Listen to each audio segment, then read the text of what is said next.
I'm Dr. Jason Nelson, and I've been asked to give a short talk about design research methods. Um, I'm a digital artist and have been working on creative arts research for the past 15 years. So I have some idea of the kind of design research methodologies that I've explored, or you could also say creative arts research methodologies. Um, and so I just want to talk about some of these, and then I'll send you some links that you can explore. The first thing I'd like to say about research methodologies is that I think it can be a bit intimidating. And what I mean by that is, you'll hear a lot of different terms, there's a lot of different types out there, and it can be very confusing.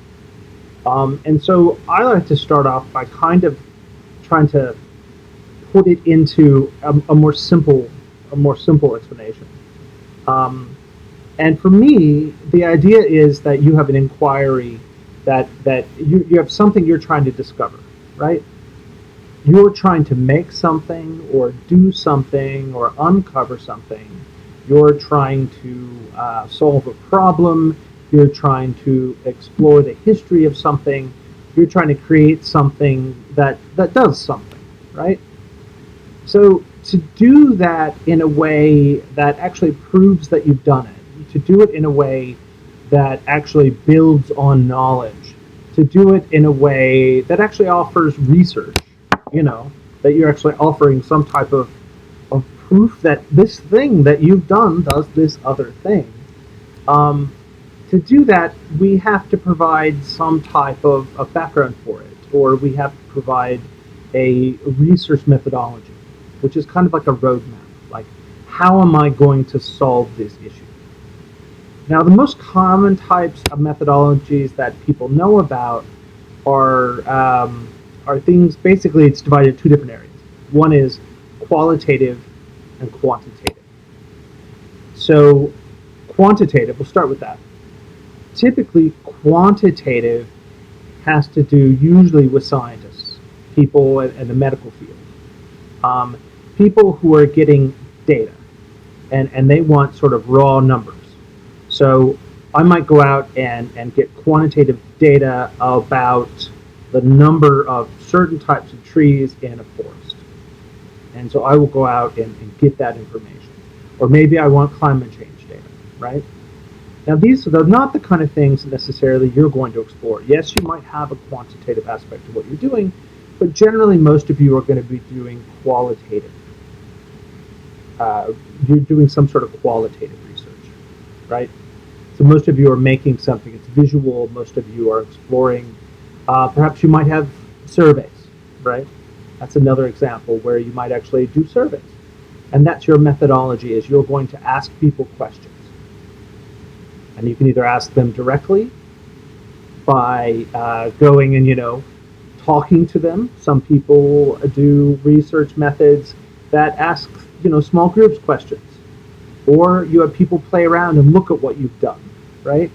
And you ask them questions about it. Sometimes you might go out, you might do surveys where you have pieces of paper, excuse me. You have pieces of paper out to people, or usually people these days, they use something like SurveyMonkey or whatever. And so you could do surveys. Some artists, like myself, my research methodology is literally just the creative practice process. How do I create? And that's my methodology, literally. Now, design's a bit different than that. Usually designers are trying to solve a problem. They're trying to approach a more specific outcome that, let's say, a digital artist might be, where I have a varied range of outcomes. You might have a specific thing you're trying to accomplish. So I'm going to read from various types of methodologies, and we can sort of discuss them. Or at least I'm going to discuss them at you via this video. All right. So first one that a lot of people look at is action research. And action research is basically it's to solving a problem by actually doing something in the world. A lot of action research has to do with, I have a problem in my working environment, for example, and I'm going to go out and I'm going to solve this problem by actually going out there and really doing something. And so some people want to go out and they just want to actually get out there and get dirty and get out there in the world. And that can be an example of sort of action research, where you're actually part of the process. Another example are case studies. It's another example of research methods.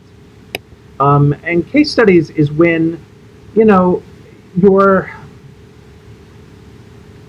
how should I describe this? Okay, a case study might be that you're looking at a very specific circumstance or situation, and you're trying to analyze that specific circumstance or situation to understand it. So, for example, I might go out and I might look at a case study involving people that are affected by the bushfires. And it's a specific case of people that live in a small town, and I want to understand how they have been affected, and so I might create a case study from this. So the case study itself becomes kind of your research, right? I've looked at this specific instance of these people or animals or whatever in this very sort of specific context, and I'm discussing that. Another one that people explore sometimes in design might be content analysis.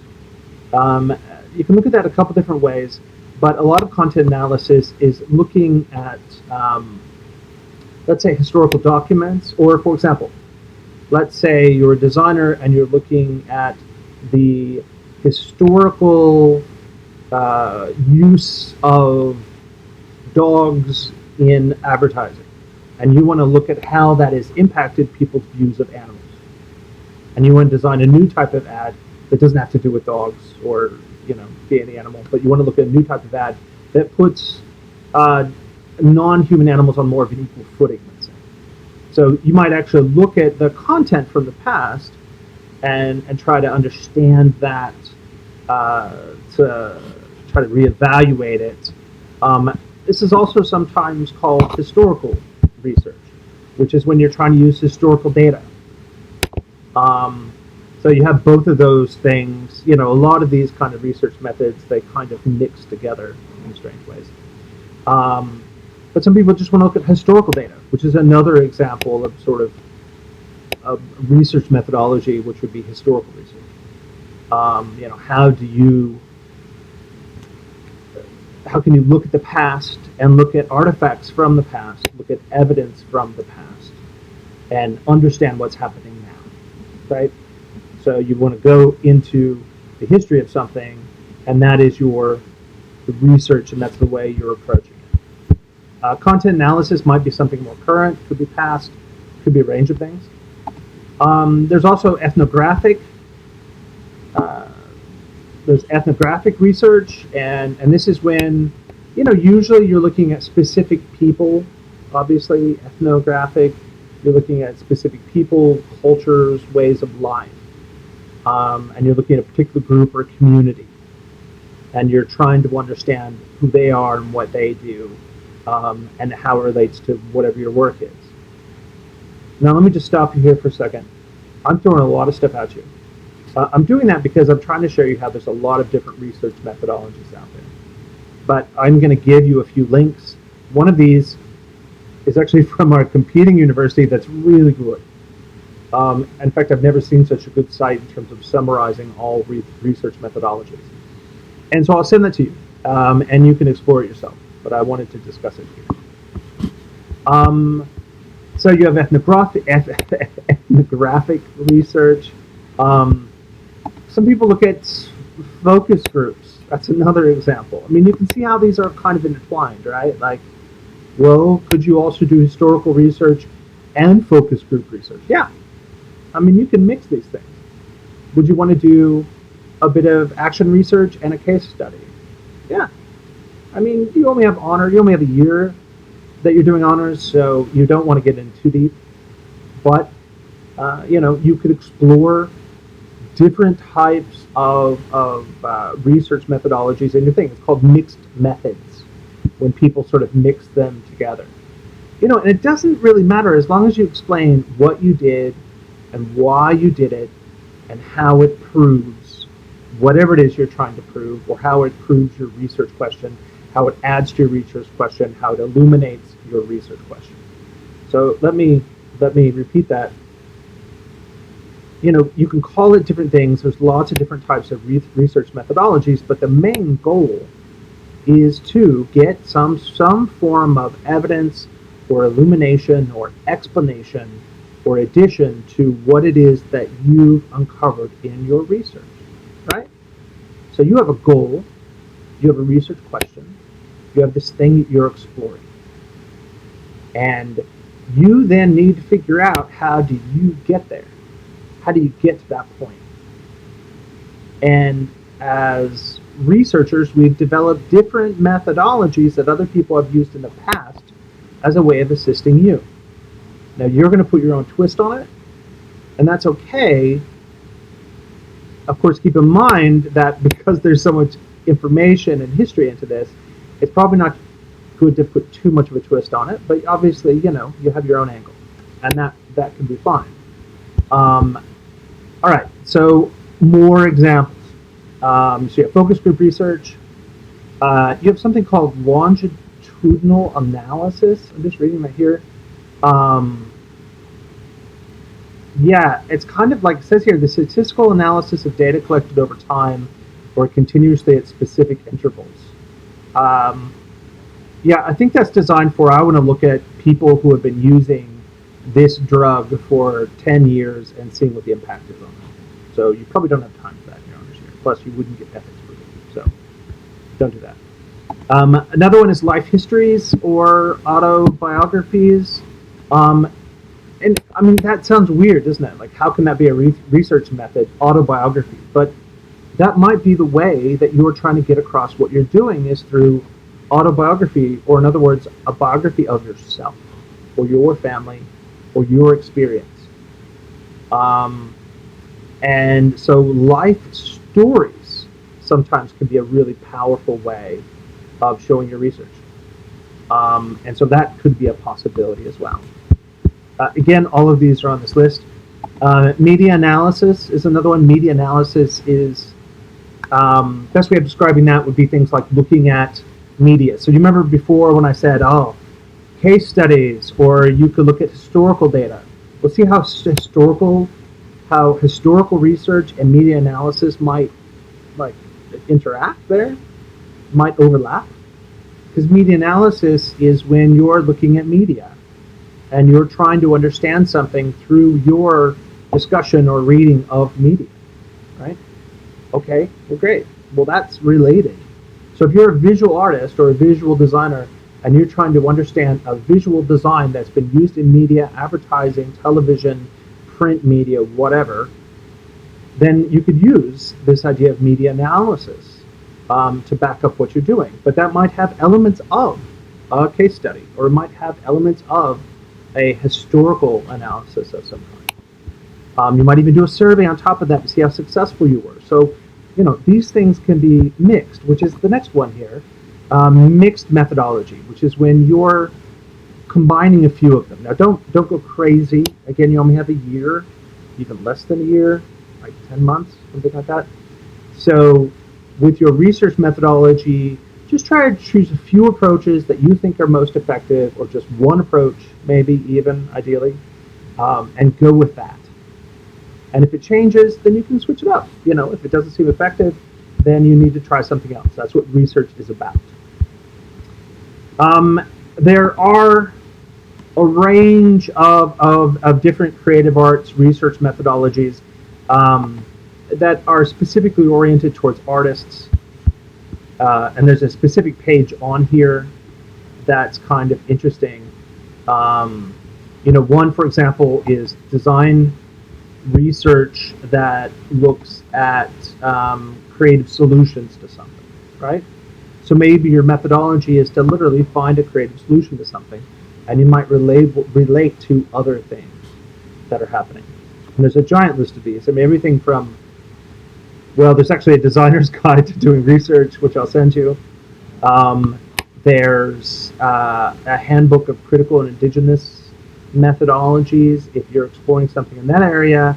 There's art practice as research, which is literally how am I, as an artist, being a researcher when I create artwork. Um, and that could be a powerful, powerful thing. What else do we have here? We have, of course, well, again, this is a long list, and I'll give you some selected portions of that. You also have practice-based and practice-led research, which is basically what I just talked about. But again, it's good to emphasize because a lot of you are doing something creative. And so your research methodology could literally be your own practice as a designer, for example, or as a creative. So the way they describe it here is they say that creative work in and of itself is a form of research and generates research outputs. I am an artist, I explore something, I make something, that's a research output. So the production of the creative work then contributes to that research process. And then it answers that research question, right? Like, how can I make a digital poetry game? Great, I've done that. I've made a digital poetry game. How did I do it, right? Discussion of the processes and methods I used to create that game. And so that would be practice-based or practice-led research, which is I'm going to evaluate my own arts practice and try to understand it as it relates to my research outcome, which is the artwork I've made. This is probably the most flexible, but because of that, it can be also the most difficult. You know, you don't have a concrete way of understanding it like you would, oh, here's a survey, or oh, here's a media analysis of past media. This is quite different. Creative stuff is more difficult to classify as research, I think, just because it's more about your creative process and how it's stretching the field, and you have to define the field. So, you know, and you have to write an exegesis, of course, that goes with it. So, you know, this is something to explore if you find yourself very oriented towards more of a visual output that's not necessarily solving a problem, but you're creating an artwork. But I know most of you are designers, so I'm not necessarily sure if that is going to fit. They have another one here, survey research. Again, surveys are important.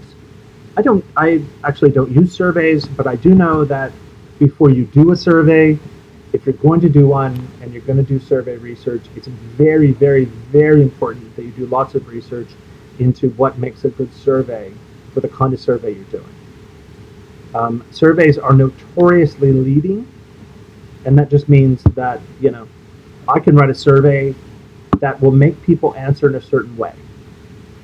And that makes it kind of a useless survey, doesn't it? Because you're not actually getting an honest answer from anyone. You're just leading them. You're just telling them, well, this is what you should be doing. You know, like this is what you should think. Here, a question like, trying to think of a good example. I mean, a really dumb example, but it works. Is something like, beer is a poison and a known intoxicant. Are you one of those people that likes beer? I mean, that's dumb, but, you know, you're leading them, right? You're telling them, beer is bad. Do you like beer? Or sometimes questions a lot more subtle. Survey questions can more subtly push someone to a new direction. Again, it's important to do a lot of research into whatever it is you're doing to look at how other people have done these kind of surveys and the kind of questions they've asked. Because you don't want to do a survey that is basically useless, especially if you've gone through ethics approval and all that to be able to do it. It's just a waste of your time. So make sure you do that. There's one here I didn't mention. It's participant observation research. That sounds like stalking, doesn't it? Huh. Okay. No, it's another kind where basically you're getting immersed into a culture and you're watching it, participating in it. So I don't know. What's an example of that? Let's say you want to do a design that's based on rave culture. Okay. People still go to raves? Maybe not. But if you're doing a project that's based on rave culture, let's say, great.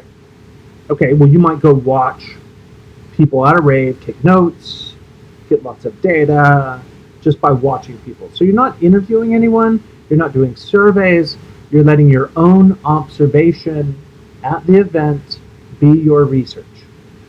And you're getting notes, and then you're basing what it is you're doing on that observation.